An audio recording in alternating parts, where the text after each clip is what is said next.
اعوذ باللہ من الشیطان اللعین الرجیم بسم اللہ الرحمن الرحیم الحمدللہ رب العالمین الصلاۃ والسلام علی اشرف الانبیاء والمرسلین سیدنا و نبینا و مولانا بالقاسم محمد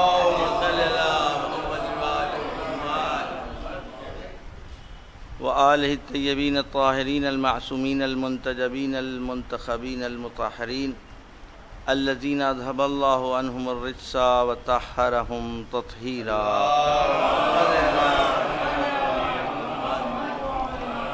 لا سیما بقیت اللہ فی الارضین واللعن علی اعدائہم اجمعین من یومنا ھذا الی قیام یوم الدین اما بعد فقد قال اللہ سبحانہ تبارک و تعالی فی محکم کتابہ وقولہ الحق بسم اللہ الرحمن الرحیم قل ان کنتم تحبون اللہ فاتبعونی یحببکم اللہ ویغفر ذنوبکم واللہ غفور رحیم صلوات بر محمد۔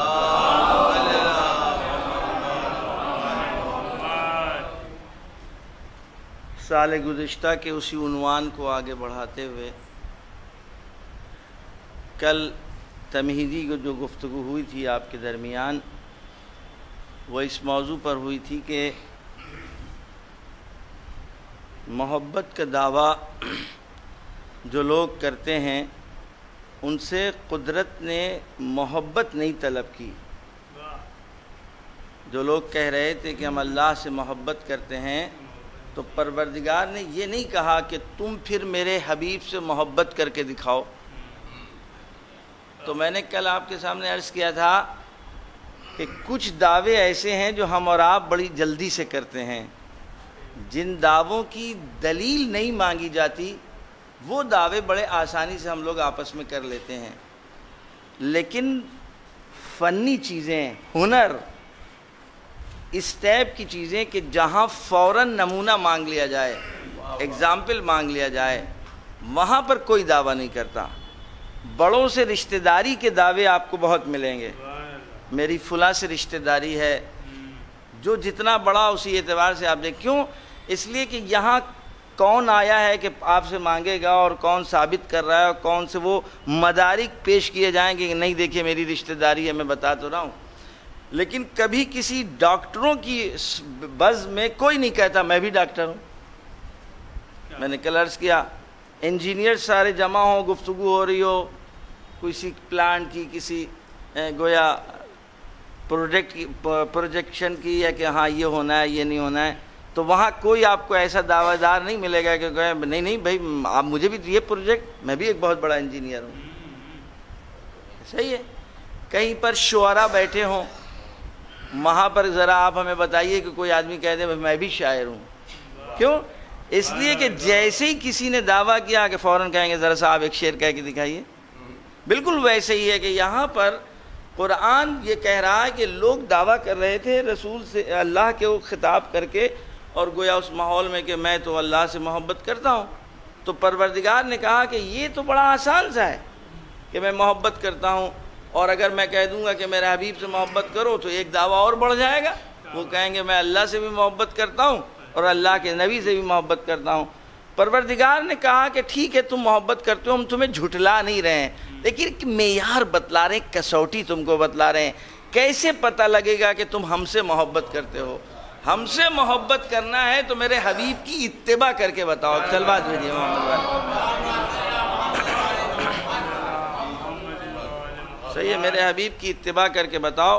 پھر میں نے عرض کیا کہ ان دونوں میں ایسا رابطہ ہے، اس حبیب اور محبوب میں، اس عاشق اور معشوق میں۔ دیکھیے دعویٰ ہے اللہ سے محبت کا، لیکن یہ نہیں کہا جا رہا ہے کہ اچھا تو پھر میری اطاعت کرو۔ نہیں، اگر تم کو ہم سے محبت کا دعویٰ ہے تو میرے حبیب کی اتباع کر کے بتلاؤ، ٹھیک ہے؟ اس کا مطلب ان دونوں میں یکجہتی بہت ہے، اتحاد بہت ہے، رابطہ بہت قوی ہے۔ کوئی یہاں پر کسی ایک کا دعویٰ کر کے دوسرے کو راؤنڈ نہیں کر سکتا، گزار نہیں سکتا کہ میرے ان سے تو روابط ہیں، کافی ہیں۔ یہاں کافی والی گفتگو نہیں چلے گی، چھوڑ نہیں سکتا کہ میرے لیے خدا کافی ہے یا خدا کی کتاب کافی ہے۔ کافی ہو ہی نہیں سکتا، کیونکہ کافی ہوتا تو خدا ان کو نہ بھیجتا۔ ایک صلوات بھیجیے محمد، ایک اور صلوات بھیجیے محمد۔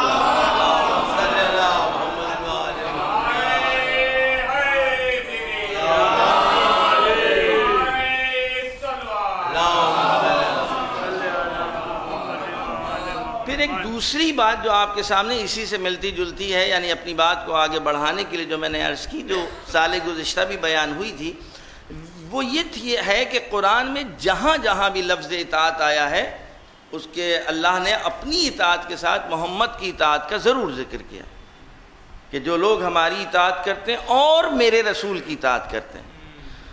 لہذا آپ یہ خود اس بات کی دلیل ہے کہ خداوند عالم اپنی اکیلے اطاعت نہیں چاہتا۔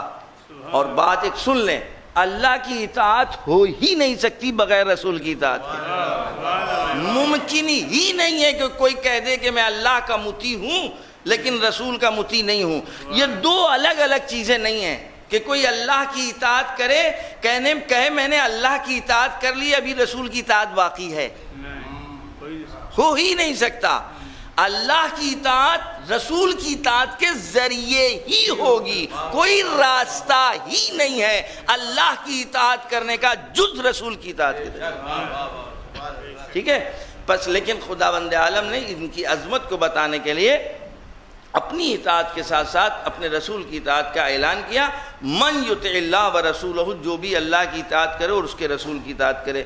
اس کے بعد میں نے عرض کیا کہ لیکن جہاں اتباع کا لفظ آیا ہے وہاں اس نے فقط رسول کا تذکرہ کیا ہے، اپنے کو شریک نہیں کیا۔ میں نے ایک ادبی جملہ آپ تک پہنچایا تھا جو میرا نہیں ہے، علماء کا ہے، کہ وہ لا شریک ہے، لیکن اس لا شریک ہونے کے باوجود بھی اس نے اطاعت میں رسول کو شریک کیا، لیکن جب رسول کی اتباع کا مسئلہ آیا تو پھر رسول کو لا شریک چھوڑ دیا۔ اس کا مطلب بھی کہ خداوند عالم نے کتنی سچائی سے کام لیا اور کتنی صداقت اور حقانیت سے کام لیا، یہ بتانے کے لیے دیکھو اتباع الگ ہے، اطاعت الگ ہے، یہ بتانے کے لیے۔ پھر میں نے عرض کیا یہ سب گزشتہ سال کی گفتگو ہے کہ اطاعت کا دائرہ وسیع ہے، اتباع کا دائرہ محدود ہے۔ اس کا مطلب یہ کہ ایک بڑا دائرہ کھینچیے، اس بڑے دائرے میں اتباع اندر آ جائے گی، لیکن اتباع کے اندر اطاعت آ جائے گی، لیکن ممکن ہے کوئی اطاعت تو کر رہا ہو لیکن اتباع نہ کر رہا ہو۔ ٹھیک ہے، اتباع ممکن ہے کر رہا، اطاعت تو کر رہا ہے لیکن اتباع نہیں کر سکتا۔ کیوں؟ کیونکہ خدا کی اتباع ممکن نہیں۔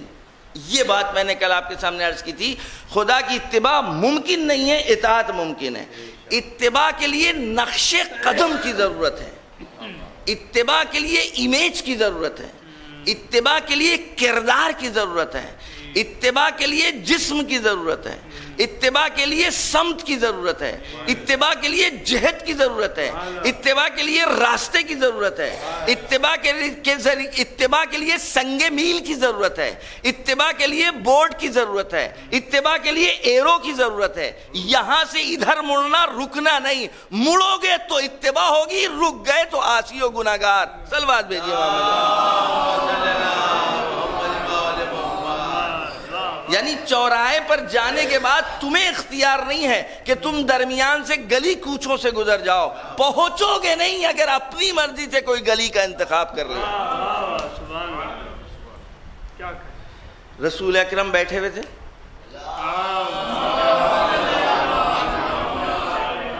میں نے ایک اور آپ سے وعدہ کیا، کہیں بیچ میں بھول جاؤں تو متوجہ کرتے رہیے گا۔ میں نے وعدہ کیا کہ میں پوری انشاءاللہ کوشش کروں گا اس آپ کے سامنے 8 تقریروں میں نام نہ لوں، صرف میں کسوٹی و معیار بتاؤں گا، اور اس کے بعد پھر آپ خود طے کریے گا کہ کس گروہ سے سنت رسول کو لیا جائے اور کس گروہ سے نہیں لے سکتے، کیونکہ وہ دے نہیں سکتے سنت رسول کو، وہ بتا ہی نہیں سکتے۔ وہ ایسے دھندلے آئینے ہیں کہ جس میں تصویر دیکھی جا ہی نہیں سکتی۔ اگر آپ کھڑے ہو جائیں اپنے آپ کو دیکھنے تو آپ کو خود نظر نہیں آئیں گے، آپ کی تصویر کو وہ منعکس آئینے نہیں کر سکتے۔ لہذا اب ایسے آئینوں کے ذریعے سے ہم رسول کی سنت کو نہیں لے سکتے، رسول کی سیرت کو نہیں لے سکتے ہیں. ایک سلوات بھیجیے محمد. بات آ گئی تو کیونکہ درمیان میں کچھ گویا مجلسوں کے اپنے تقاضے ہوتے ہیں. مجھ سے کسی بزرگ نے کہا تھا بھوپال میں کافی زمانے پہلے، وہ کافی بزرگ تھے اور میرا تازہ ایک گویا ورود تھا اس میدان میں، تو انہوں نے اس وقت فرمایا تھا، اب تو چلے گئے اس دنیا سے، غریق رحمت کرے، انہوں نے فرمایا تھا کہ میاں عبدی صاحب درس الگ ہوتا ہے اور مجلس الگ ہوتی ہے. آپ کا جو بیان ہے اس میں لیکچر ٹائپ کا تو رنگ نظر آ رہا ہے، لیکن خطابت اس کو نہیں کہتے ہیں، اس لیے کہ مجمع بہت دیر تک رزلٹ کا منتظر نہیں رہتا ہے، اس کو بیچ میں آپ کو رزلٹ دینا ہوگا، نتیجہ دینا ہوگا، تاکہ سلواتیں اور نعریں آپ تک پہنچتی رہیں. وہ جملے مجھے یاد ہیں، بہرحال بزرگ تھے، میں نے ان کا بہت ہی خیر مقدم استقبال کیا، اور صحیح بات بھی ہے. اس کی وجہ یہ ہے کہ لیکچر اور درس جہاں جو ہوتا ہے وہاں ایک سطح کے لوگ ہوتے ہیں. یہ بات بیچ میں آگے جو بہت ضروری ہے، تاکہ ہمیں ایک سطح کے لوگ ہوتے ہیں، ایک ہی لیول کے لوگ ہوتے ہیں. اگر آپ انٹر کے لیکچرار یعنی گفتگو کر رہے ہیں تو اس میں ایک سطح کے لوگ ہیں، ہائی اسکول کی گفتگو کر رہے ہیں تو ایک سطح کے لوگ ہیں. لیکن خدا کی قسم یہ امتیاز ہے اس درسگاہ کا کہ یہاں لیکچرار اور پرائمری اسکول کا شاگرد ایک ساتھ بیٹھا ہوتا ہے. اس کو بھی افتخار ہوتا ہے اس بز میں بیٹھنے کا، اور اس کو بھی افتخار ہوتا ہے. ایک صلوات بھیجیے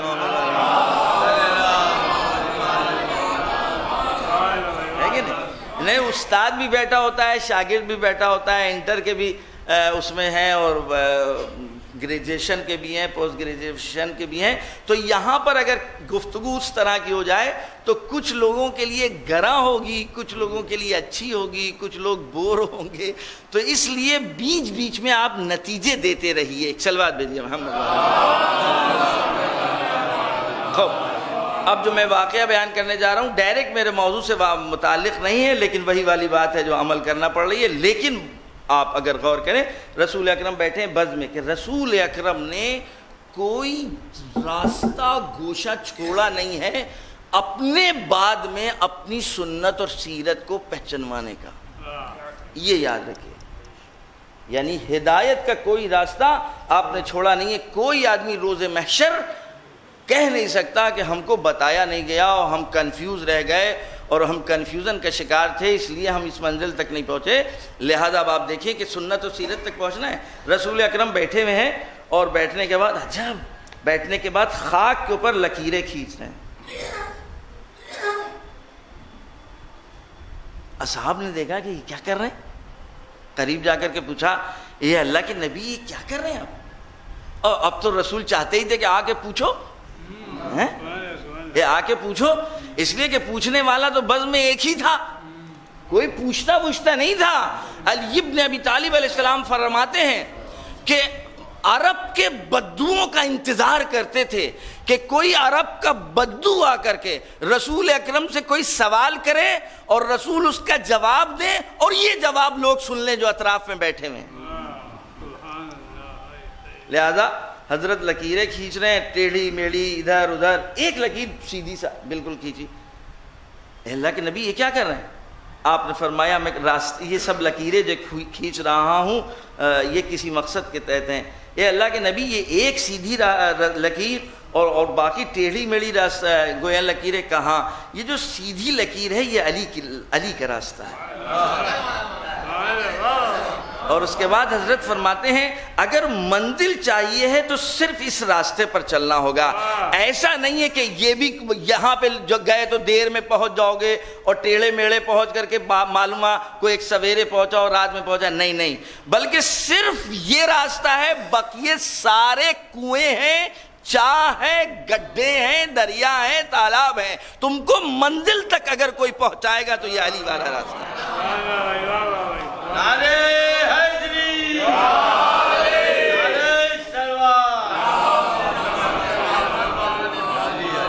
اب آپ انصاف سے بتائیے، اللہ کا نبی ہے، اوف اللہ اکبر، آسمانوں سے بلند و بالا، آسمانوں سے بلند و بالا. یہ آسمان نہیں، میری گفتگو نہیں ہے، موضوع نہیں، میں بتاؤں کہ 7 اس طرح کے آسمان ہیں، اور یہ اس آسمان کے مقابل اس کے بعد والا آسمان بالکل ویسے ہی ہے جیسے ذرے کے مقابل یہ آسمان۔ ایک صلوات بھیجیے محمد وعلیہ۔ اس طرح کے 7 طبقات ہیں، 7 آسمان ہیں، ان تمام آسمانوں کو عبور کر کے عرش الہی پر پہنچنے والا رسول خاک پر بیٹھ کر علی کا راستہ بتلا رہا، خاک پر بیٹھ کر علی کا راستہ بتلا رہا ہے۔ وہ اس لیے کہ اگر تم کو وہاں جانا ہے تو تم کو یہاں طے کرنا ہوگا، تبھی وہاں پہنچ پاؤ گے۔ علی ابن ابی طالب علیہ السلام کا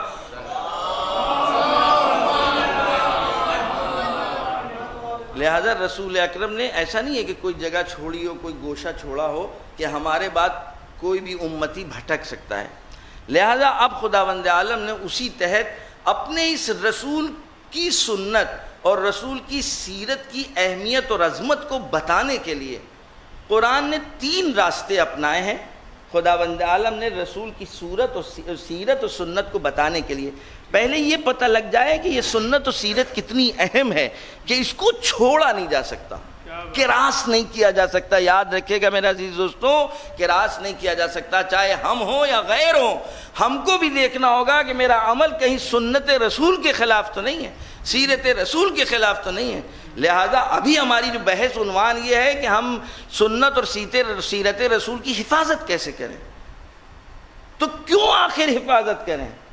اس لیے کہ اللہ نے اس سنت اور سیرت کی حفاظت کی، اور خداوند عالم نے رسول کی گویا سنت اور سیرت کو بتانے کے لیے اور اہمیت کے لیے 3 راستے قرآن نے اپنائے ہیں، 3 طرح کی آیتیں قرآن نے پیش کی ہیں۔ سب سے پہلی جو گویا طریقہ آپ نے اپنایا ہے یعنی قرآن نے، وہ آپ نے اس طریقے سے اعلان کیا ہے۔ ایک صلوات بھیجیے محمد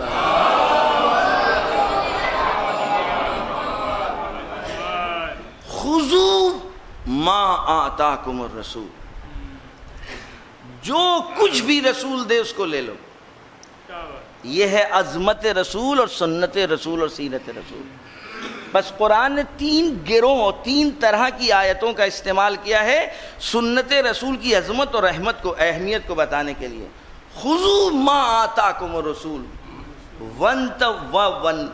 وانہوا ما نہاکم وانتہوا عنہ، اور اپنے آپ کو روک لو ما نہاکم الرسول، جس چیز سے رسول نے روکا ہے اس چیز سے اپنے آپ کو روک جاؤ۔ دیکھیے کوئی کنڈیشن نہیں لگائی ہے، کنڈیشن نہ لگانے کا مطلب یہ ہے جو کچھ بھی رسول نے تمہیں دیا ہے وہ تمہارے لیے سنت ہے اور تمہارے لیے سیرت ہے اور اسی میں تمہاری ہدایت ہے۔ یہ آیت اتنی مطلق ہے، ماں کا لفظ استعمال کیا ہے۔ ماں کا مطلب کیا ہوتا ہے؟ خداوند عالم نے قرآن میں کئی ایسے مقامات ہیں کہ جہاں لفظ ماں کا استعمال کیا ہے۔ ارشاد ہو رہا ہے زمین و آسمان کے درمیان جو کچھ بھی ہے ہم نے تمہارے لیے خلق کیا ہے۔ ما بین السماوات والارض، جو کچھ بھی زمین و آسمان کے درمیان ہے وہ تمہارے حضرت انسان میں نے تمہارے لیے ان تمام چیزوں کو خلق کیا ہے۔ اس کا کیا مطلب؟ کوئی چیز چھوڑی نہیں ہے، جو کچھ بھی خلق کیا ہے۔ اب آپ انصاف سے بتائیے قرآن کیا کہہ رہا ہے؟ جو بھی میرا رسول تم کو دے وہ لے لو۔ اگر سنت رسول چاہیے تو تم اپنے لیے کنڈیشن نہیں لگا سکتے کہ میں یہ لوں گا اور یہ نہیں لوں گا۔ دوسری بات، قرآن یہ نہیں کہہ رہا ہے اس وقت لینا اور اس وقت نہ لینا، مسجد میں دیں تو لے لینا، ممبر میں دیں تو لے لینا، جب گھر میں بتلا رہے ہو تو نہ لینا۔ آپ بتائیں، میں تو قرآن کی گفتگو کر رہا ہوں، قرآن کی آیت کریمہ ہے کوئی مسلمان میں دم کہ اس آیت کی تفسیر بیان کر دے؟ خذوا ما آتاکم الرسول، جو کچھ بھی رسول ہمارا رسول تم کو دے تم کو لینا ہوگا۔ اب آپ یہ بتائیے کہ جو تکلم کے تقاضے ہوتے ہیں، فصاحت و بلاغت جس کو کہتے ہیں، جو ادبیات میں گفتگو، ہر زبان میں ایک ادبیات ہیں، گرامرز ہیں، انگلش میں ہے، گویا ہندی میں ہے، اردو میں ہے، تمام زبانوں میں گرامر ہے۔ فصاحت و بلاغت کے ارکان میں سے گفتگو کی نہج خود بتا دیتی ہے کہ کہنے والے کا مقصد کیا ہے۔ اگر اس کو کنڈیشن لگانا ہے تو صرف کہنے والے کو حق ہوتا ہے کہ اپنے کلام میں کنڈیشنز لگا دے. ڈاکٹر کو حق ہوتا ہے کہ جس وقت مریض کے لیے وہ نسخہ لکھ رہا ہے تو اس نسخے میں کنڈیشن لگائے, اور اگر کنڈیشن نہ لگائے تو اس کا مطلب یہ کہ جو طبیب اور ڈاکٹر ہے وہ جس چیز سے منع کر رہا ہے پھر ہر وقت اس سے اپنے آپ کو روکنا ہوگا. اگر اس نے یہ بات کہہ دی کہ دیکھیے یہ چیز آپ نہیں کھائیے گا تو کنڈیشن لگانے کا اس کو حق تھا. اگر وہ یہ کہتا کہ نہیں دیکھیے جب پیٹ بھرا ہو تو نہ کھائیے گا تو ہمارے لیے کنڈیشن لگائی ہے, لیکن وہ خالی ڈائریکٹ کہہ دے کہ نہیں آپ یہ نہیں کھائیے گا, اس کا مطلب کہ پھر کسی وقت بھی ہم نہیں کھا سکتے. یہ میں نے آپ کو صرف مثال دی ہے. قدرت کو اگر کنڈیشن لگانا ہوتی کہ میرا رسول دیکھو جب منبر پر ہو تب اگر کچھ دے تو لے لینا, اس کا مطلب خداوند عالم خود اپنے رسول کے دائرے کو محدود کر رہا ہے, اور جب اس نے محدود نہیں کیا تو کسی امتی میں دم نہیں ہے کہ رسول کی دی ہوئی چیزوں کے سلسلے میں وہ اپنے آپ کو اختیار دے دے کہ میں یہاں لوں گا اور یہاں نہیں لوں گا, مسجد میں جو بیان کیا وہ لوں گا, جو گھر میں بیان کیا وہ نہیں لوں گا. نہیں, کیونکہ رسول بعنوان رسول جو دیں گے وہ اللہ کے حکم کے تحت ہمیں لینا ہوگا. چل بات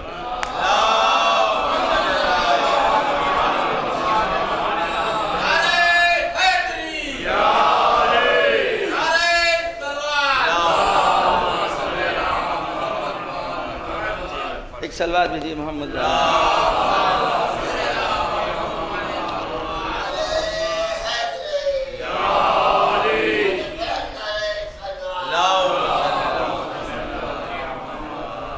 البتہ آپ مطلب کی طرف واضح ہو مطلب متوجہ ہو گئے, لیکن پھر بھی میں چاہتا ہوں آیات کے ذریعے سے اپنے اس مطلب کو پوری طرح پہنچا دوں. ایک سلوات بھیجیے محمد.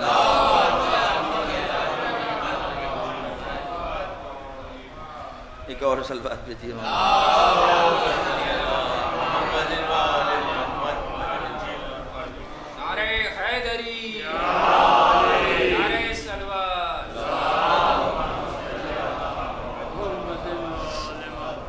بس قرآن نے میں نے عرض کیا کہ 3 طرح کی آیتوں کا استعمال کیا ہے اپنے رسول کی سنت کی عظمت اور اہمیت بتانے کے لیے.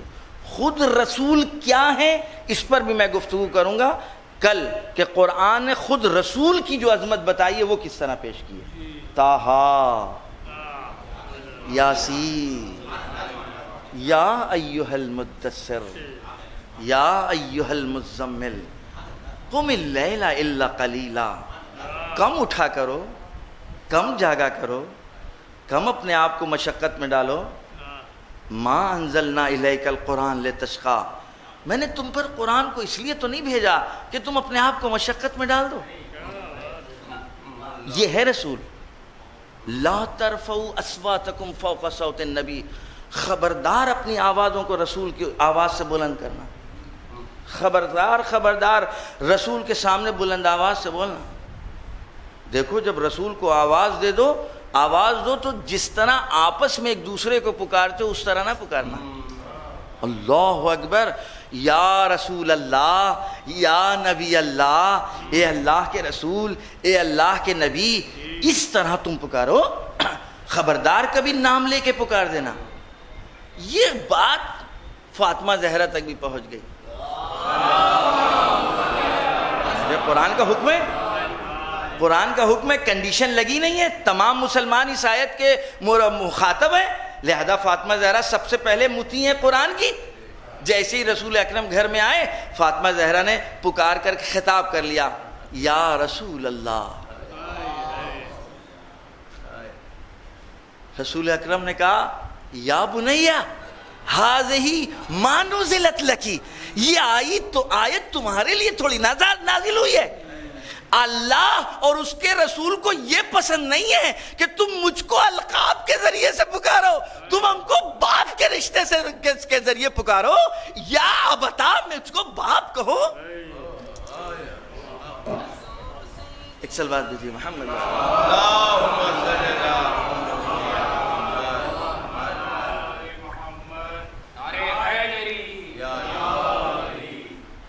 آپ نے دیکھا یہ بیچ کی بات ہے, اس سے کوئی تعلق نہیں ہے, لیکن اس سے طے ہو جائے گا کہ کس گروہ سے سنت اور سیرت کو لیا جائے.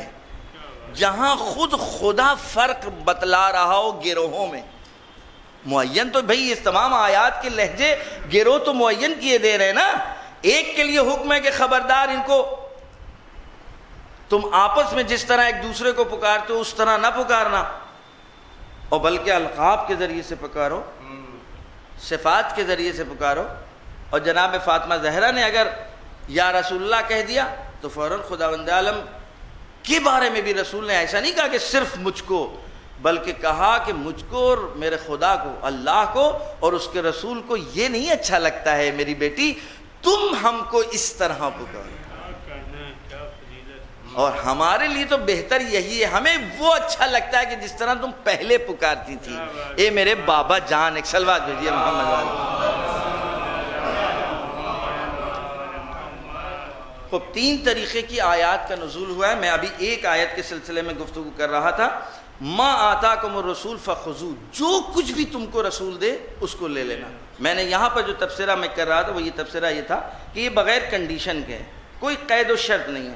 اب آپ یہ بتائیے کہ اگر کوئی بھی گروہ معین کر دے کہ نہیں میں یہاں نہیں لوں گا، اس گروہ سے سنت رسول لی جا سکتی ہے؟ اس کا مطلب چھٹ جائے گی نا. اگر اس گروہ سے ہم نے سنت رسول لے لی تو بہت سی سنت رسول چھٹ جائے گی، کیونکہ اس نے کنڈیشن لگا دی ہے. اس نے کنڈیشن لگا دی ہے، جبکہ خدا یہ کہہ رہا تھا جب جب میرا رسول دے تم اس سے لے لینا. اب جو فاطمہ کے گھر میں بیٹھ کر بیان کیا گیا ہے وہ یہ لیں گے نہیں، جو علی کے گھر میں بیٹھ کے بیان ہوا ہے یہ لیں گے نہیں ہیں. اس لیے کہ ما آتاکم الرسول فخذوہ، قرآن یہ کہہ رہا ہے جو بیان کریں تم کو دیں وہ لے لیں. اب آپ انصاف سے بتائیے کیا تمام مسلمان ان تمام چیزوں کو لیے ہوئے ہیں جو رسول نے دی تھی؟ اور اگر سب کچھ لیے ہوئے ہیں تو پھر اختلاف کیسا؟ اگر سب نے سب لے لیا تو پھر یہ چھٹے ہوئے کیسے ہیں کہ یہ ہمارے اور وہ آپ کے اور وہ ہمارے وہ آپ کے؟ اگر رسول سے سب نے سب لیا ہوتا تو پھر سب کے پاس ایک جیسی سنت ہوتی ہے. ایک صلوات بھیجیے.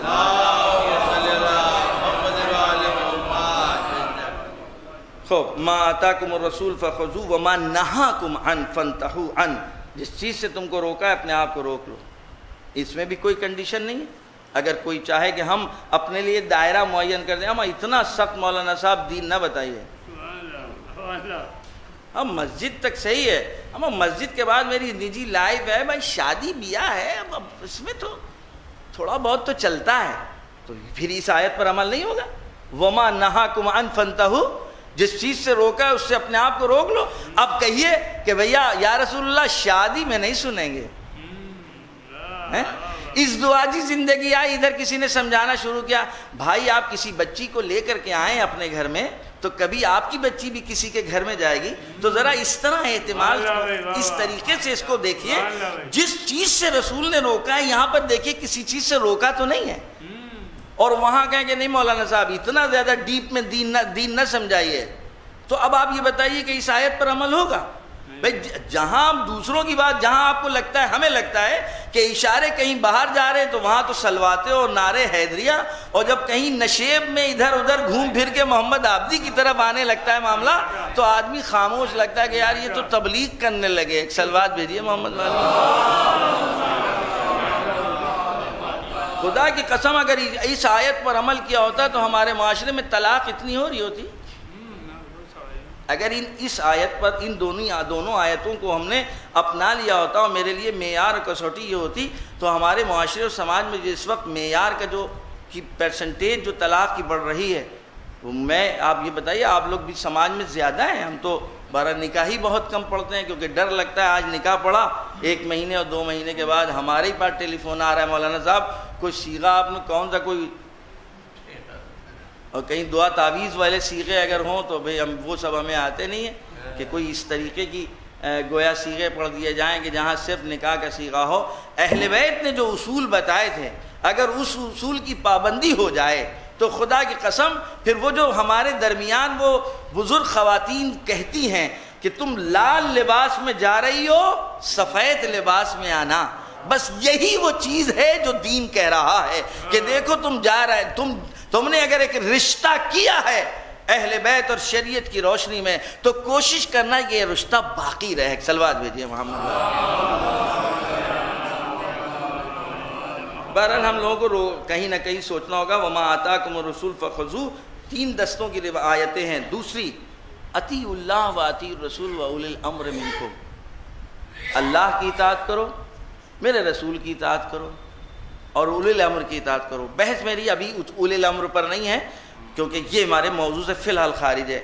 اس کے بعد آیت آگے بڑھتی ہے فَإِن تَنَازَعْتُمْ، اگر کسی چیز میں فی شیء، اگر کسی چیز میں تمہیں اختلاف ہو جائے آپس میں، فَرُدُّوهُ إِلَى اللَّهِ وَرَسُولِهِ، تو اس اختلاف کو اللہ اور اس کے رسول کی طرف پلٹانا، اللہ اور اس کے رسول کی طرف پلٹانا.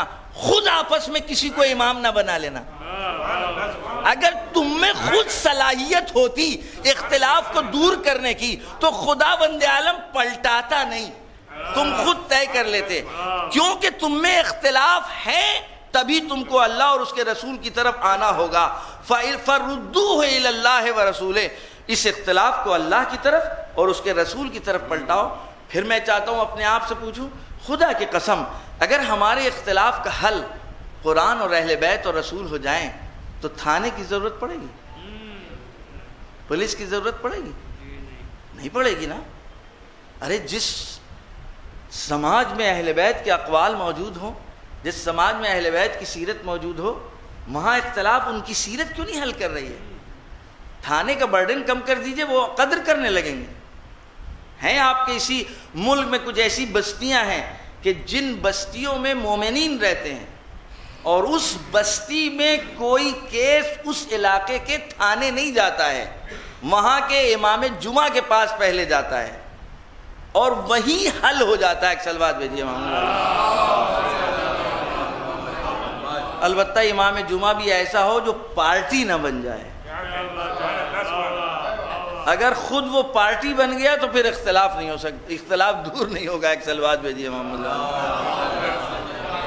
یعنی اگر مولوی ہم جیسا ہوا تو کسی ایک پالے میں ہوگا. پالے والا کبھی مسئلے کو حل نہیں کر سکتا. کسی بھی مولوی قاضی کا خود کوئی پالا نہیں ہوتا، اس کا پالا حق، حقیقت، انصاف ہوتا ہے. جو اس پالے میں اس کے حق میں فیصلہ ہوگا. ایک صلوات بھیجیے محمد.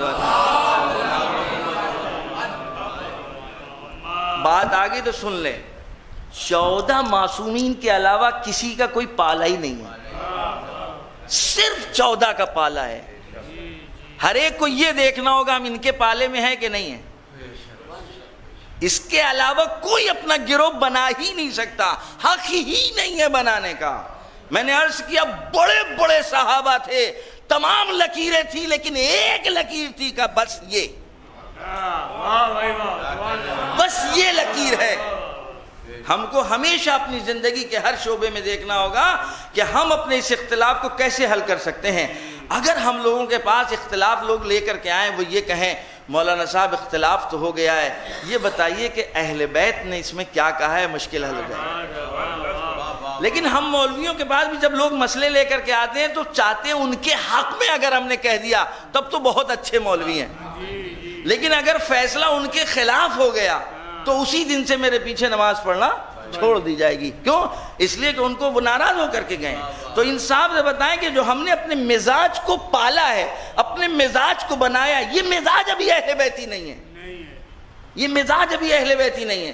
ہم سب کچھ کر رہے ہیں، وہ سب کچھ جو ہم سے کہا جا رہا ہے بظاہر، لیکن ہم کو مزاج بنانا ہوگا عاشورائی، ہم کو مزاج بنانا ہوگا کربلائی. جب مزاج بنا لیں گے کربلائی تو پھر اس وقت اس آیت پر عمل ہوگا. جو دے دیا وہ لے لو، جس سے روک دیا اس سے روک لو، اپنے آپ کو روک لو. ایک صلوات بھیجیے. اب آپ دیکھیں یہاں پر ایک بہت ہی ٹیپ کا بندہ آپ تک پہنچانے جا رہے ہیں، اس کو محفوظ رکھیے گا. علی ابن ابی طالب علیہ السلام نے فرمایا فَرُدُّوهُ إِلَى اللَّهِ وَرَسُولِهِ. علی ابن ابی طالب نے فرمایا وَإِلَى رَسُولِ سے مراد ہے إِلَى سُنَّتِ رَسُولِ، رسول کی سنت پر. اور اس کے بعد فرماتے ہیں وَهُوَ کافن، اور سنت رسول کافی ہے. میں آپ سے ایک سوال کرنا چاہتا ہوں عالم اسلام سے یہاں پر کہا جا رہا ہے کہ اختلاف کو دور کرنے کے لیے سنت رسول کافی ہے۔ کوئی ایک آواز تاریخ میں اور موجود ہے کہ جہاں سنت رسول کو چھوڑ کر کہا جا رہا تھا کافی ہے؟ یہ بتائیے سنت رسول کس سے لیں گے؟ جو یہ کہہ رہا ہے کہ اختلاف کا حل سنت رسول کر سکتی ہے، یا اس گروہ سے لیں گے جو سنت رسول کو چھوڑ کے کہہ رہا ہے کہ میرے لیے کافی ہے؟ مجھے نام سے مطلب نہیں ہے۔ جیسے ہی قرآن نے کہا فردوا الی اللہ و رسول، علی بن ابی طالب نے کہا کہ رسول سے مراد سنت رسول ہے، کیونکہ قیامت تک کے مسائل کا معاملہ ہے، صرف زمانے رسول کے لیے آئے کریمہ نہیں ہے۔ اب قیامت تک کون مسئلہ حل کرے گا؟ کہ سنت رسول حل کرے گی، کیونکہ قرآن دوسری جگہ ارشاد فرما رہا ہے لَقَدْ كَانَتْ لَكُمْ فِي رَسُولِ اللَّهِ أُسْوَةٌ حَسَنَةٌ، تمہارے لیے اگر کوئی اسوہ اور نمونہ ہے تو رسول کا کردار اور رسول کی زندگی ہے۔ ایک سلوات بھیجیے۔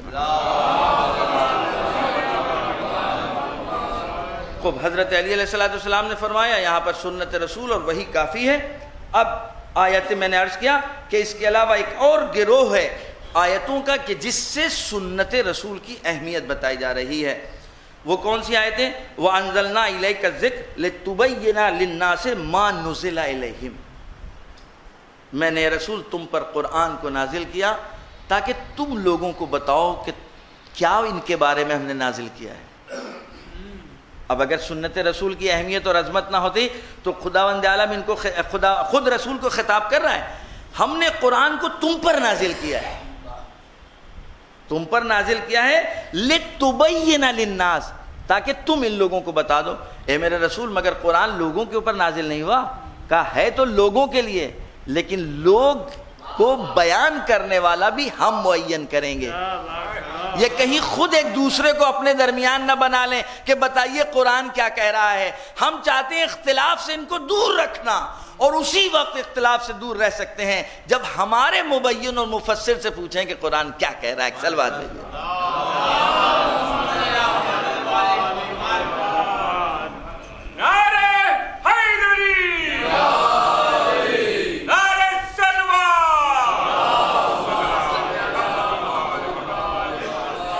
پھر قرآن ارشاد فرما رہا وَمَا أَنزَلْنَا عَلَيْكَ الْكِتَابَ، ہم نے قرآن کو نازل نہیں کیا ہے تم پر لِتُبَيِّنَ، مگر یہ کہ تم بیان کرو۔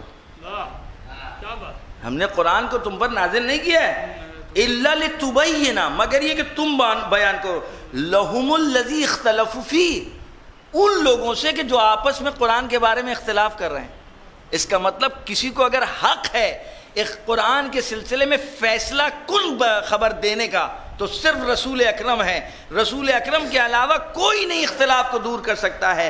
یا رسول اختلاف کو دور کریں گے یا وہ ہستیاں کہ جن کو رسول کہہ کر کے جائیں کہ دیکھو جب اختلاف ہو تو ان سے پوچھنا ہے۔ چل بات بھی دیئے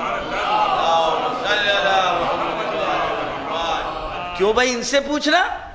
ما آتاکم الرسول فخذو، جو رسول دے وہ لے لو، رسول پہلے دے چکے ہیں ان کو۔ علی کا ہاتھ پکڑ کر کے بتا چکے ہیں یہ ہے، حسین کا ہاتھ پکڑ کے بتا چکے ہیں کہ یہ ہے، فاطمہ کی کھڑے ہو کر تعظیم کر کے بتا چکے ہیں کہ یہ ہے، حسن اور حسین کو زلف تھما کر کے بتا چکے ہیں کہ یہ ہے۔ ان سے لینا، ما آتاکم الرسول فخذو، جو دیں وہ لو۔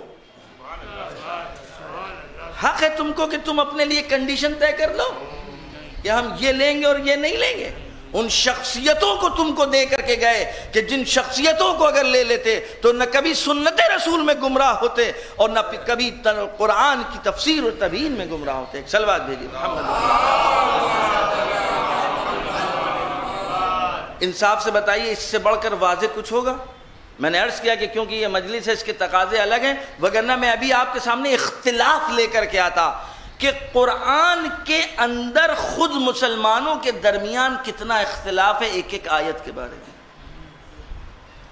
خداوند عالم آپ سب لوگوں کو حج پر لے کر کے جائے، اور جب حج پر جائیں گے تب آپ کو اپنی قدر پتہ لگے گی، اس وقت آپ کو اپنی قدر پتہ لگے گی۔ جب تک یہ اپنے محلوں میں نورباڑی کشمیری محلے مفتی گنج میں، اس وقت تک آپ کو پتہ نہیں لگے گا کہ آپ کیا ہیں اور اللہ نے آپ کو کیسی نعمتوں سے نوازا ہے۔ جب وہاں دیکھیں گے کہ جوتوں کے اوپر سے لوگ مسح کر رہے ہیں اور جوتے پہن کر مسجد الحرام میں نماز پڑھ رہے ہیں اور چپلیں ہاتھ میں لے کر کعبے کا بوسہ لے رہے ہیں، اور ان کے ذہن میں یہ ہے کہ کعبے کا بوسہ لینا صحیح ہے۔ حجر اسود کو چومنے کے لیے ایک ہاتھ میں ان کے چپلیں ہیں اور دوسرے ہاتھ کے ذریعے وہ کوشش کرتے ہیں کہ حجر اسود کو چوم لیں، اور یہی چپلیں جو باہر بھی واش روم میں جا رہی ہیں، یہی چپلیں کعبے کی دیوار سے مس ہو رہی ہیں۔ میرے سامنے کئی حاجی ہیں جو ہمارے ساتھ تھے، یہ گواہی دے سکتے ہیں۔ وہاں آپ کو احساس ہوگا کہ جب گویا یہ قال الصادق و قال الباقر والے ایک دوسرے سے پوچھتے ہیں کہ میں نے یہ کام انجام دیا، یہ صحیح ہو گیا، یہ صحیح ہو گیا۔ یعنی اگر کسی کو فکر ہے کہ جو ہم نے ارکان انجام دیے ہیں قرآن و شریعت کے مطابق ہوئے کہ نہیں ہوئے، یہ صرف وہ لوگ ہیں کہ جنہوں نے رسول سے لیا یا ان سے لیا جن کو رسول نے دیا۔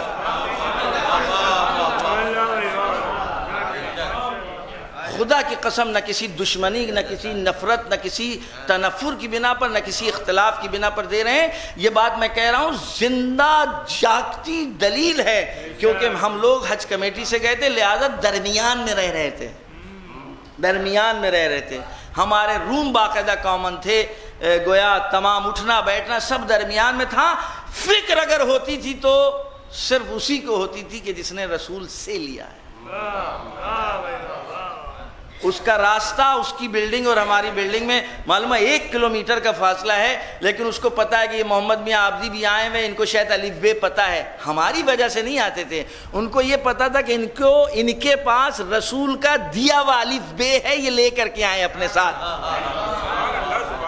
انہوں نے نہ ہمیں دیکھا تھا، نہ جانا تھا، نہ پہچانا تھا، واٹس ایپ گروپ کے ذریعے یہ جان گئے تھے کہ کوئی محمد عابدی بھی آئے ہیں کہ جو حج کے بارے میں وہ حج بتائیں گے جو رسول نے دیا ہے۔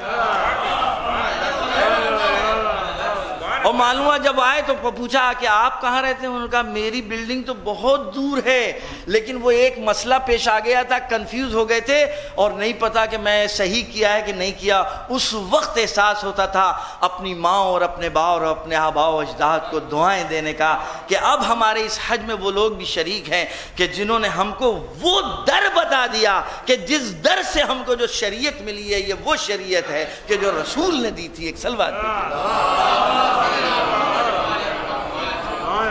یہ ہمارے محمد آقا یہیں سامنے بیٹھے ہوئے ہیں۔ یہ بات کیونکہ ہمارے موضوع سے جڑی ہوئی سنت رسول، سیرت رسول کی حفاظت کیسے کریں، آپ ان سے پوچھ لیں۔ بقول ان کے کہ میں بولتا تو نہیں تھا لیکن سنتا سب کی تھا، اور ظاہر ہے کہ میں تو ادھر ادھر چلا جاتا تھا اپنے مسائل کے لیے، لیکن یہ رہتے تھے، لوگ آتے تھے کہتے تھے خدا را دوبارہ مجھ کو لائے نہ یہاں۔ تھے بہت سے لوگ، ارے آپ نے حج کیا؟ کہاں کر تو لیا ہے، طواف کیا؟ کہا میری بیوی نہیں ہے تو طواف کیا کریں گے؟ میں مجھ پہ زیادہ میں ڈیپ میں نہیں جا سکتا ہوں۔ یہ حال ہے بھئی، طواف آپ نے کیوں نہیں کیا؟ کہ طواف کیا کرتا؟ کیونکہ بیوی نہیں ہے، مر چکی ہے۔ اللہ اکبر! اس کا مطلب اگر بیوی ہے تو طواف ہوگا۔ ایک ہے مسئلہ شریعت میں بہت زیادہ اس ٹائم کوئی بہت موضوع سے نہیں ہے، میں بتلانا چاہتا ہوں اگر وہ ڈیوڑی ہے کہ جس ڈیوڑی پر ہم اور آپ ابھی ہیں، تو اگر کسی مولوی کسی عالم سے لگاؤ بھی ہوگا تو شریعت کی بنا پر ہوگا، اور بس اور بس۔ اگر ہم کو یہ رسول اور اہل بیت کے رسول سے، اہل بیت رسول سے نزدیک کر سکتے ہیں تو یہ قابل قدر ہے وہ آدمی، وہ مولوی، وہ عالم۔ اور اگر ہم کو یہ اہل بیت کا راستہ نہیں بتا سکتا اور رسول اور قرآن کا راستہ نہیں بتا سکتا تو یہ ہمارے لیے برابر ہے، کامن ہے۔ ایک اور سلوات دیجیے۔ لہذا دیکھیے یہ آیہ کریمہ بالکل واضح الفاظ میں کہہ رہی ہے وَمَا أَنزَلْنَا عَلَيْكَ الْكِتَابَ إِلَّا لِتُبَيِّنَ لَهُمُ الَّذِي اخْتَلَفُوا فِيهِ۔ ہم نے رسول تم پر نازل اس لیے نہیں کیا، تم پر نازل اس لیے کیا کہ تم بتاؤ، یہ اختلاف خود سے نہیں حل کر پائیں گے، جن جن چیزوں میں ان کو اختلاف ہے ان سے پوچھ، تم جاؤ بیان کرو۔ اب آپ یہ بتائیے، میں آپ سے پوچھنا چاہتا ہوں، اے میرے عزیز دوستوں، امامت میں اختلاف کیوں ہے؟ ولایت میں اختلاف کیوں ہے؟ نماز میں اختلاف کیوں ہیں؟ روزے کے وقت میں اختلاف کیوں ہیں؟ حج کے بعد احکام میں اختلاف کیوں ہیں؟ اگر رسول سے پوچھ لیا ہوتا تو یہ اختلاف باقی ہوتا. قرآن یہ کہہ رہا ہے جن میں ان کو اختلاف ہے، اے رسول تم ان کو بیان کرو تاکہ اختلاف دور ہو جائے. اختلاف کا رہنا اس بات کی دلیل ہے کہ ہم نے ان سے نہیں پوچھا، سب کے در پر گئے جز رسول کے در پر.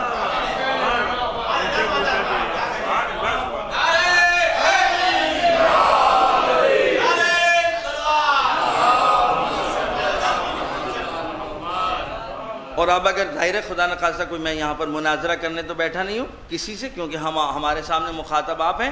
میں ہم اور اپنے بچوں اور اپنے جوانوں کو متوجہ کر رہا ہوں کہ قدر کریں اپنے آباء و اجداد کے لیے، 2 رکعت نماز پڑھیں ان کے ایصال ثواب کے لیے. ہمیشہ جب کسی نیک کام میں آپ کا قدم آگے بڑھے، پہلے اپنے بزرگوں کو یاد رکھیے گا، اس نیکی میں ان کا شیئر ہے. اس فرش اعضا پر اگر آپ بیٹھے ہیں تو آپ کے آباء و اجداد کا شیئر ہے. انہوں نے آپ کے لیے کچھ ایسے کام انجام دیے ہیں جس بنا پر ہم اس ڈیوڑی پر آئے، اس دروازے پر آئے ہیں اور اس فرش اعضا پر آئے ہیں. وگرنہ انصاف ہے بتائیے کہاں ہمارے اور آپ کے پاس ٹائم ہے کہ ہم اس طرح کی گفتگو سن سکیں. میں کوئی بہت توپ نہیں مار رہا ہوں، بہت نہ توپ ہوں، بس وہ بالکل سامنے کی چیزیں ہیں کہ ہم جس چیز پر ہیں اس کے دلائل کیا ہیں. ہم جس مکتب پر ہیں، جس آئین پر ہیں، جس فرش اعضا پر ہیں، جس ڈیوڑی کے اوپر ہیں، اس کے کیا دلائل ہیں.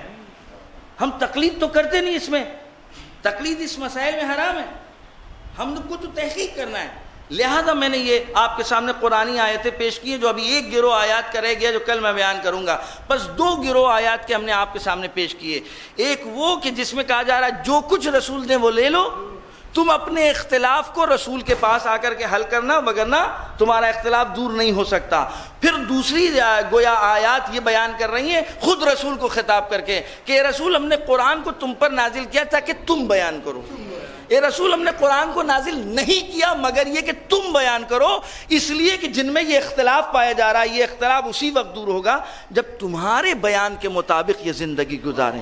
اب ہم نے یہ نتیجہ نکالا پھر بھی اگر محمد میاں اور علی میاں آپس میں ٹکرا رہے ہیں دین کے مسئلے میں، شریعت کے مسئلے میں، نماز کے مسئلے میں، تو اس کا مطلب یہ نماز ہم نے کسی سے بھی لی ہو، رسول سے نہیں لی ہے. کیا بات ہے، واہ واہ واہ، سبحان اللہ. بھئی یہ اس قرآن کی آیات کا یہ مطلب ہوا ہے، کیونکہ اگر اختلاف نہ ہوتا اور ہم متحد ہوتے شریعت میں، دین میں، احکام میں، خداوند عالم کے دیے ہوئے احکام میں، تو ہمارے لیے یہ چیز واضح ہو جاتی. اس کا مطلب رسول نے جو بیان کیا ہے ہم نے وہ لے لیا. کیوں؟ اس لیے کہ رسول کے بعد 12 تھے، کوئی اختلاف نہیں. جو پہلے نے وہی دوسرے نے، جو دوسرے نے وہی تیسرے نے، جو تیسرے نے وہی چوتھے نے. ایک بالکل امن و امان کی زندگی ہے، ایک تلوار کے نیچے ہے، لیکن جو تلوار کے جس کے ہاتھ میں تلوار ہے اس نے بھی وہی کہا، جو تلوار کے نیچے ہے اس نے بھی وہی کہا.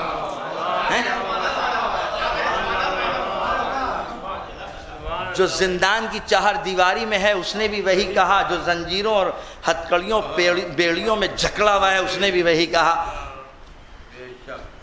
تخت و تاج و طاقت کسی نے اس کی زبان کو روکا نہیں، اس کی زبان کو پلٹنے نہیں دیا. اب اس کا مطلب یہ ہے کہ یہ 12 زبانیں نہیں ہیں الگ الگ، ایک زبان ہے، ایک نطق ہے، ایک بیان ہے، ایک گفتگو ہے، ایک موضوع ہے، ایک عنوان ہے، کیونکہ سب کا سرچشمہ ایک ہے. صلوات بھیجیے.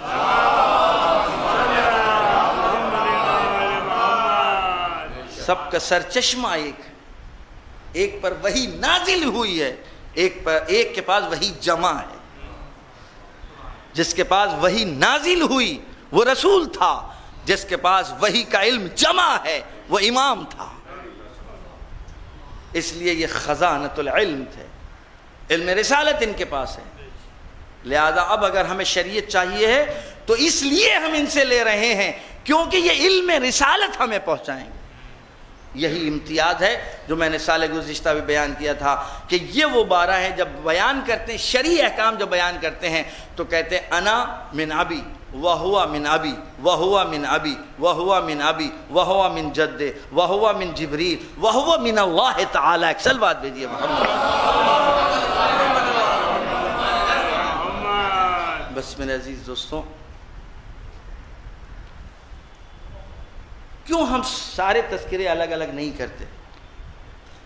کربلا کے نام سے جو تذکرے کرتے ہیں وہ اس لیے کرتے ہیں کہ صرف کربلا میں وہ جامعیت ہے، کہ جو قرآن کی صفت ہے کہ ہر شعبے والے کو یہ سیراب کر دے گا. کربلا کی یہ درسگاہ بھی ایسی ہے کہ ہر شعبے والے کو یہ سیراب کر دیتی ہے. کسی بھی مکتب سے تعلق رکھتا ہو اگر یہاں خلوص دل سے آتا ہے تو سیراب ہو کر کے جاتا ہے. یہاں کوئی قید نہیں ہے. مالدار بھی ہیں، غریب بھی ہیں، آقا بھی ہیں، غلام بھی ہیں. یہاں عزاداری امام حسین میں صرف شیعہ نہیں کرتے. یہ تو ہمارے شہر کی بدقسمتی ہو گئی کہ سیاست مداروں نے اس کو اس طریقے سے پیش کر دیا.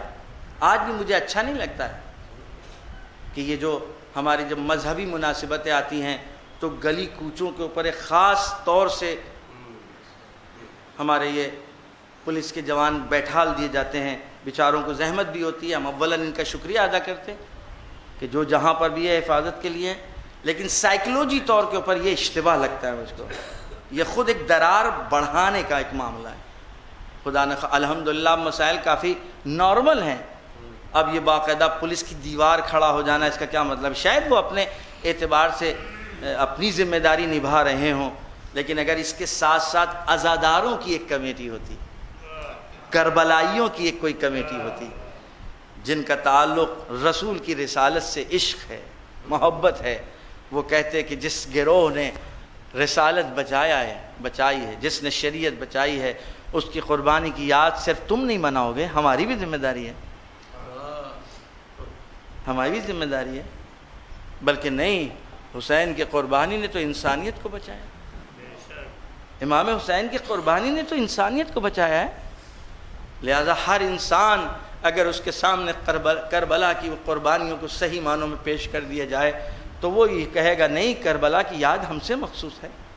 شاید اسی کی طرف وہ اشارہ ہو کہ انسان کو بیدار تو ہو لینے دو، ہر قوم پکارے گی ہمارے ہیں اسے.